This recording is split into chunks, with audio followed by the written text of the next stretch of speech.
Hello, Defender Nation. I am Senior Master Sergeant Mark Velasquez, and welcome back to another installment of Defender Giants. Today, we have a very special guest who is a legend in the security forces community.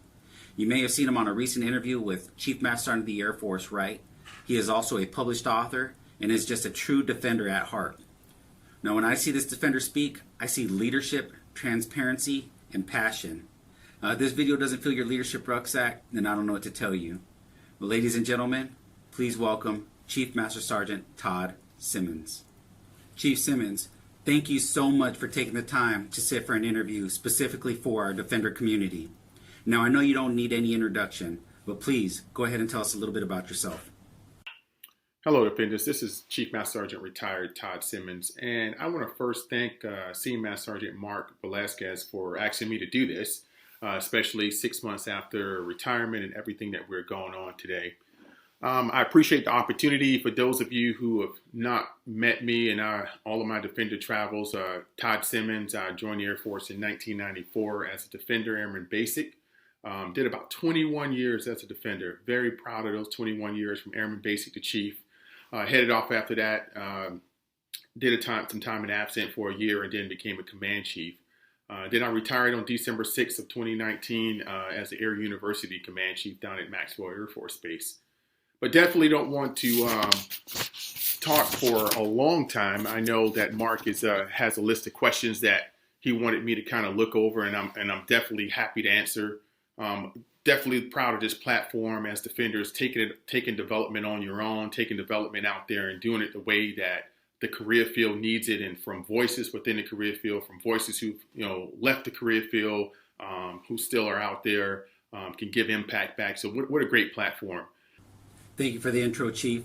Jumping right into it, what are a couple books that have impacted your life or that you give out the most as gifts? I definitely gift a lot of books through Amazon. It's the greatest thing when you can go on and buy a book for someone and then don't have to bring, have it from your personal stash. You can just say, hey, I'm reading this and I'll give it to you. But two books that I recently should be actually arriving tomorrow, the next day, to two individuals' houses. This first is Emotional Intelligence 2.0. I will tell you, the first time I engaged in an actual formalized course of emotional intelligence, it was game changing for me. I grew up in the era which was nothing wrong. I think it made me who I am. That was the era back then that we subscribed to. Things may be a little bit different today, but I grew up in an era where direct talk was direct talk, and I think I needed that direct feedback as a brand new 18, 19-year-old kid. But also investing in emotional intelligence, things like empathetic leadership and connectiveness and all of these different things of social connections and knowing who you were leading and being able to open up the avenues of communication and conversation with someone else definitely have been also things that I would say leaders who have led me as defenders who may not have known that they were invested in this thing called emotional intelligence, EQ, but they were. Some of those early leaders, Master Sergeant James Dixon and different, Lisa Gentry Stanley, those early influencers in my life, Spencer Rogers, who's retired chief. I could just go on and on of people who, what I know today as emotional intelligence, were back then shaping a young Todd Simmons' life. So Emotional Intelligence 2.0 is something that I give out quite often. You can find it on Amazon, but definitely one of the top books I give out. Another book I'll just go to today, for the sake of time, is, and you can go either or. So either Leaders Eat Last or The Infinite Game by Simon Sinek. And either one of those would be great reads. But, thinking about the culture I try to portray as a defender and what those people I just mentioned who taught me, especially, talking about Leaders Eat Last and the whole in culture that's indicative of that. You pay attention to the people you serve first. And that goes directly into the mantra of, another thing in the other book, what we were talking about, Leaders Eat Last, and The Infinite Game. So The Infinite Game, he talks quickly about your just cause and how individuals feel and how you can make people feel about coming to an organization. And in my mindset, it always goes back to the days, and I've worked a lot of S3, a lot of flights, been on flight for the majority of the, probably the first 60, 70% of my career.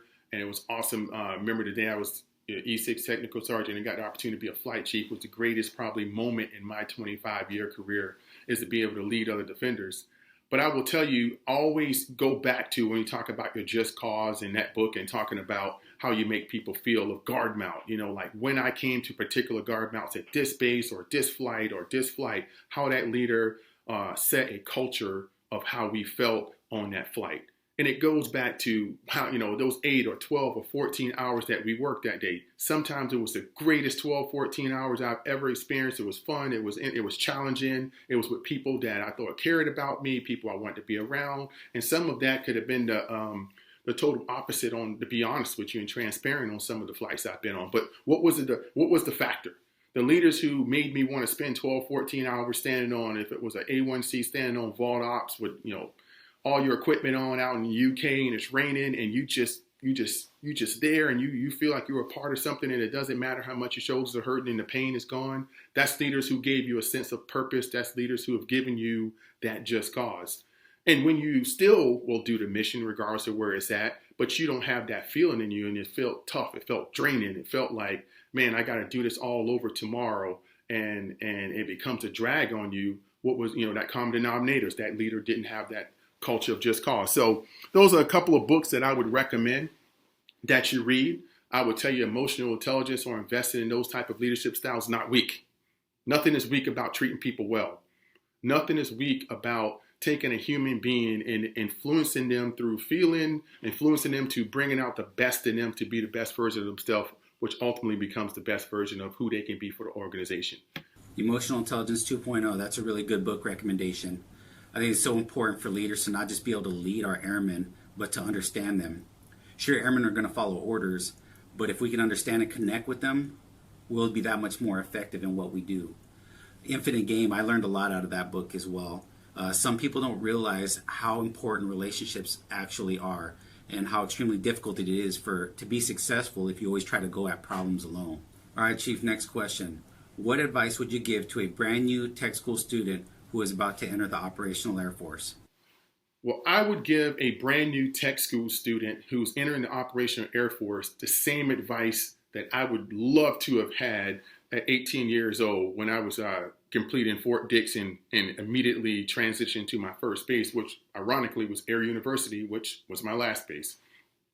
But I will tell you that, it's going to be tough days. You're young. This is a new environment. You're not maybe used to the structure. It's going to be days that you question even maybe why did you join this profession?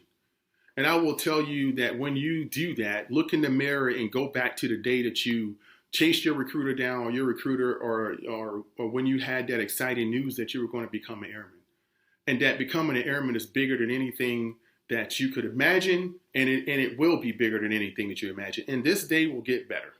And that's what I wish I knew when I was 18 or 19, that bad day would get better, and the next bad day would get better. And I didn't, and I think if I would have heard that more, but once I learned it was great. But I think if I was a brand new tech school student coming to my first base, I wish I would have had that ringing in my ear that, hey, yes, tomorrow may be a bad day, but the next day will be better. Keep going, connect, tell people when it's okay not to be okay. I think if I can sum that up, all right, it's all right not to be okay. Go get the help. Go seek out the friendships. Go seek out the mentorships. If it's not coming to you naturally, then go seek it out, because you don't need to suffer in silence. I was that airman who suffered in silence, and then it turned into a resiliency issue for me, which turned into a really, really dark couple of months in my life. But once that happened, people did rally around me and give me that support that I needed to get back up. So what do I tell a new tech school student? No matter how hard it gets, don't give up. No matter how much you question it, don't give up. It doesn't matter what you see when you look in the mirror in the morning. Give yourself that positive affirmation that it's going to be okay, and seek the help when you no longer think that you can handle it yourself. Even when you're at 80%, it's nothing wrong to go and talking to someone. I routinely do it. I'm very transparent about resiliency.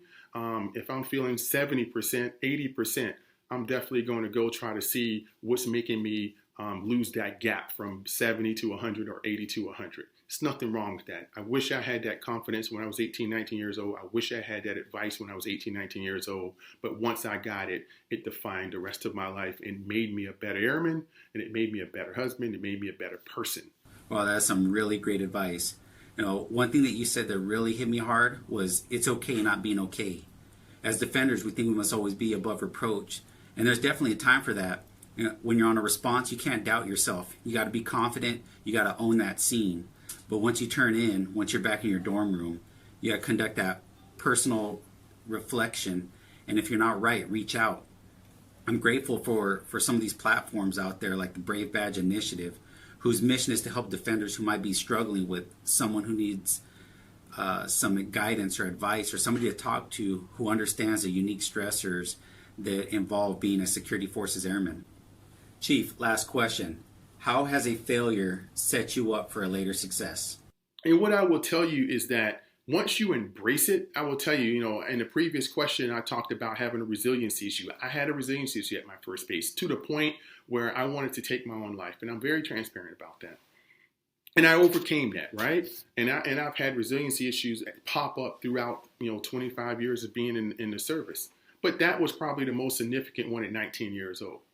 And I won't say that's a failure, but what it taught me through that process of coming back over 4 or 5 months, what it taught me is it taught me that when things get tough, you have to have the tools to overcome them. And one of those things is a sense of purpose, right? A sense of purpose, a sense of understanding yourself. So with that, I would tell you if I have a failure story, it's about education. So yes, I retired as the senior enlisted leader for all of Air Force education at Air University, and we all as a community should be proud of that because, I've heard stereotypes, all grown up about defenders, they're great defenders serving in capacities around our United States Air Force from within the 3P career field all the way up to senior MAGCOM and COCOM positions on the officer and in the enlisted side. We should be proud of who we are, so proud of our heritage. But I would tell you, for me, I definitely suffered in the education piece. And when I say the education piece, like a lot of folks' stories, I did not have a great foundation in education when I joined the United States Air Force. It's just the truth, right? But I could have taken that and I could have made that my flagship. I could have made that who I was, and I refused to. So, around the time I mentioned in the beginning of this, a few people who have been instrumental. And I will tell you that person, who really challenged me was Master Sergeant James Dixon, who was one of my flight chiefs back in the day. And I think he had a degree in English. And I tell you, as a brand new desk sergeant, he used to really tear my blotters up. I'm talking about red ink them blotters from the top to the bottom. But what that taught me was to get better, right? So at that point, becoming almost a brand new senior airman, I'm a couple of months from being a senior airman, I'm a desk sergeant, and I never took a college class. And he challenged me to take a college class, and I did. And I took a college class back then, and I failed it. It was an English class, and I failed it. And I had to pay the government back. And I'm like, okay, that didn't feel real well. So the next thing, is I had to retry this college class, and I ended up passing. So I got a little taste of you can fail, but you can be successful. But I will tell you, over the next 5+ years, I got a bachelor's degree, but it was a lot of struggle. I failed college algebra 3 times, paid the government back 3 times. I remember never giving up. I actually had a point where I had a C-130 Navigator tutoring me for a number of months, and different people tutoring me for over a year, because I had to go back and get the foundation of high school so I can succeed in college. And even though I did all of that, I still failed at some things over those next 4 or 5 years. But I got my bachelor's degree. And I went on to get 2 more master's degrees, and I went on to teach college in the classroom and online for 13 years. And it has set a foundation for something I did not have at 20 years old, which was an education foundation, to me retiring as the person who was setting the foundation for education across the United States Air Force. So what I would tell you in that story is that it doesn't matter what you think in your mind that you cannot do today. Trust me, you can overcome those barriers, but it's going to be difficult. And it's going to be hard, and it's going to require you to work. And if you want to look at it that you will fail at sometimes, absolutely, there will be stumbles, but you will get there. You know, it was absolutely demoralizing driving home from Fort Wainwright, Alaska, all the way back to Allison Air Force Base after your instructor tells you, my best advice to you is to drop this class because you're not going to get this college algebra thing.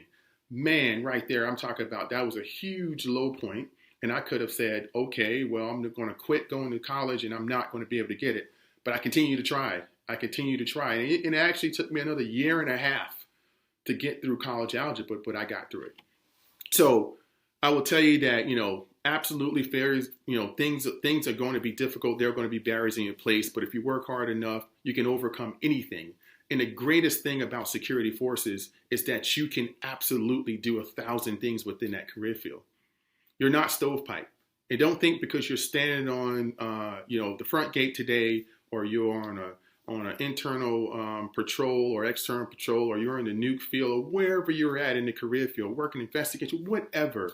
This is, you know, the opportunities to be a defender is probably one of the greatest things I've ever done. So many different things. Your transparency is extremely powerful. You showed us your struggles. You told us you didn't do well in school. You even contemplated taking your life. This, I believe, is why you're so able to reach young airmen.